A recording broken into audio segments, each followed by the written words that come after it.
Bom dia, meu irmão, graça e a paz do Senhor Jesus. Hoje nós estamos num período de consagração ao Senhor nesta manhã e vamos meditar na palavra do Senhor no Salmo de número 79. Diz assim a palavra de Deus: Ó Deus, as nações invadiram a tua herança, profanaram o teu santo templo. Reduziram Jerusalém a um montão de ruínas, deram os cadáveres dos teus servos por cibo às aves dos céus e as carnes dos teus santos, às feras da terra.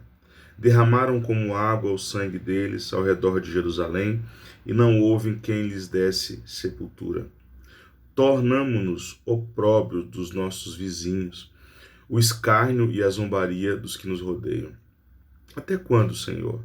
Será para sempre a tua ira? Arderá com fogo o teu zelo?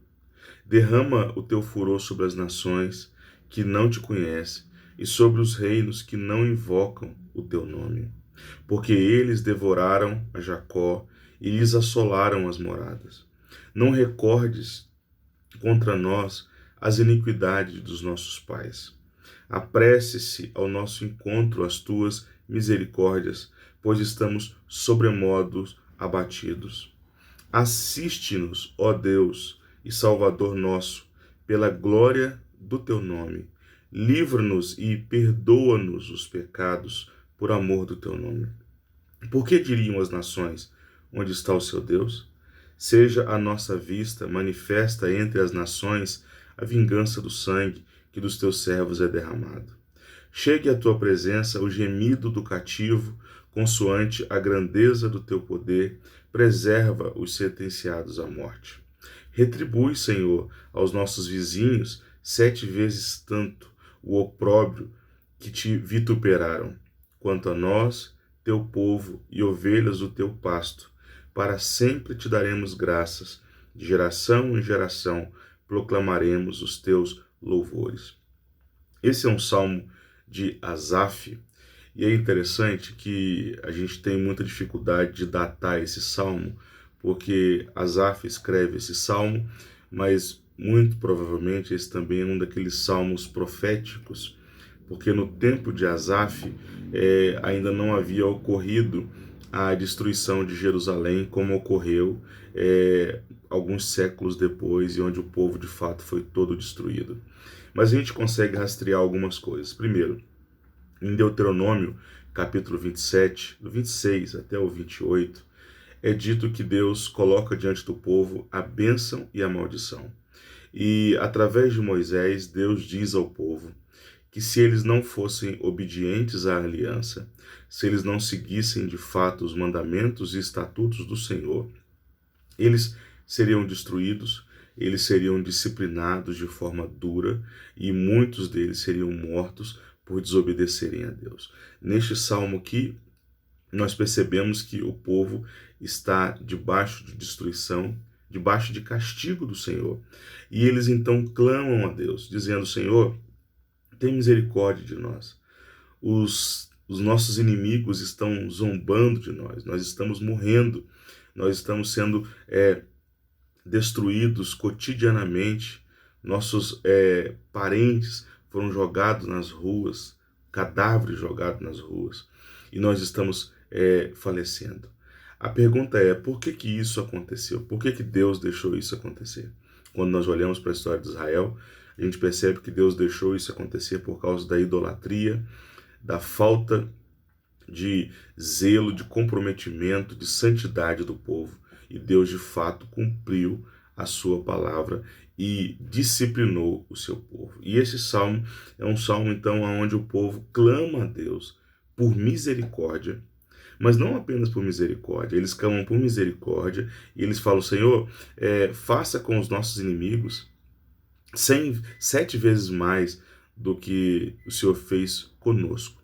Ora, essa parte do salmo é interessante porque alguns de nós podem pensar assim: então isso significa que eu devo orar pedindo a Deus que castigue os meus inimigos? Não, de forma alguma.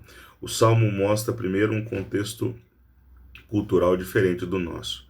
Eles estavam vivendo num contexto de guerra E aqui, num contexto de guerra, eles então falam: Senhor, que os nossos inimigos sejam destruídos. Nós não vivemos esse contexto de guerra. Segunda coisa é que, na nova aliança, nós entendemos que o nosso verdadeiro inimigo é a carne, é o mundo e é Satanás. Não são as pessoas. Pelas pessoas, foi nos dito que nós devemos orar, nós devemos amar os nossos inimigos no sentido de pessoas, nós devemos perdoar os nossos inimigos no sentido de pessoas. Portanto, esse salmo não pode ser aplicado para nós dessa forma, a gente pedindo a destruição dos nossos inimigos. Contudo, esse salmo deve ser aplicado para nós da seguinte forma: todos nós sabemos que devemos viver uma vida de santidade, de comprometimento com o Senhor. Em muitos momentos, o Senhor irá nos disciplinar.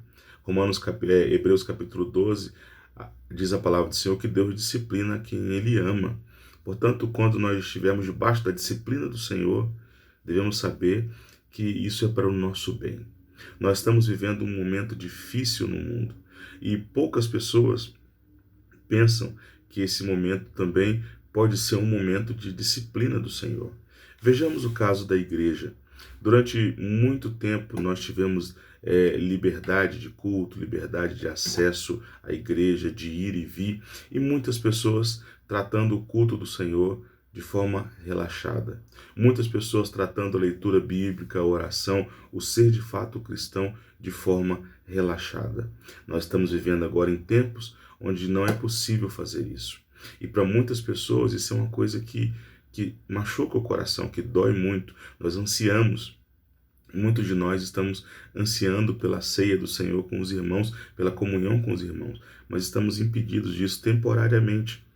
Nós também devemos encarar esse tempo como uma disciplina do Senhor para nós. O que nós podemos aprender com esse tempo? O que nós podemos aprender com esses momentos que nós estamos passando?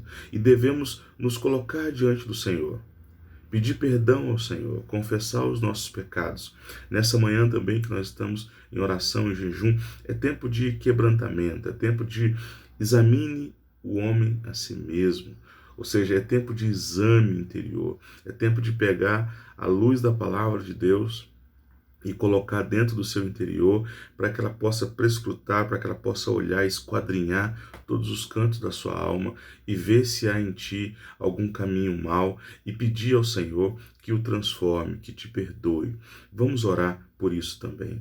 Nós devemos orar porque no Brasil nós temos falado que nós temos um grande número de cristãos. Meus irmãos, a grande maioria dos cristãos que nós temos no Brasil não são comprometidos com Jesus, não são comprometidos com a causa de Cristo. A grande maioria dos cristãos que nós temos no Brasil são cristãos nominais, são cristãos que vão à igreja quando querem, quando podem, não estão dispostos a servir ao Senhor no trabalho, não estão dispostos ao discipulado, não estão dispostos à evangelização, à missão, a um comprometimento com o Senhor. Essa é a triste realidade que nós vivemos no Brasil. Isso pode ser visto em todas as igrejas. A grande maioria das pessoas nas igrejas não são comprometidas com a causa da igreja. Existe uma pequena parcela de pessoas que de fato estão comprometidas. Isso acontece no Brasil todo. Portanto, devemos nos arrepender. Portanto, devemos buscar o Senhor, pedir: Senhor, tem misericórdia de nós. Tem misericórdia do teu povo. Tem misericórdia da tua igreja, para que de fato possamos nos comprometer com a tua obra e com o teu reino e cumprir a tua palavra que diz: buscai primeiro o reino de Deus e as outras coisas vos serão acrescentadas. Este salmo mostra o povo debaixo do castigo do Senhor. Sabe o que eles fazem? O último versículo diz assim: quanto a nós, teu povo e ovelhas do teu pasto, para sempre te daremos graça, de geração em geração proclamaremos os teus louvores. Mesmo em um momento difícil, eles se voltam a Deus. Que possamos fazer o mesmo nesta manhã. Vamos nos quebrantar diante do Senhor e vamos nos voltar para Deus. Amém. Deus abençoe você e a sua família.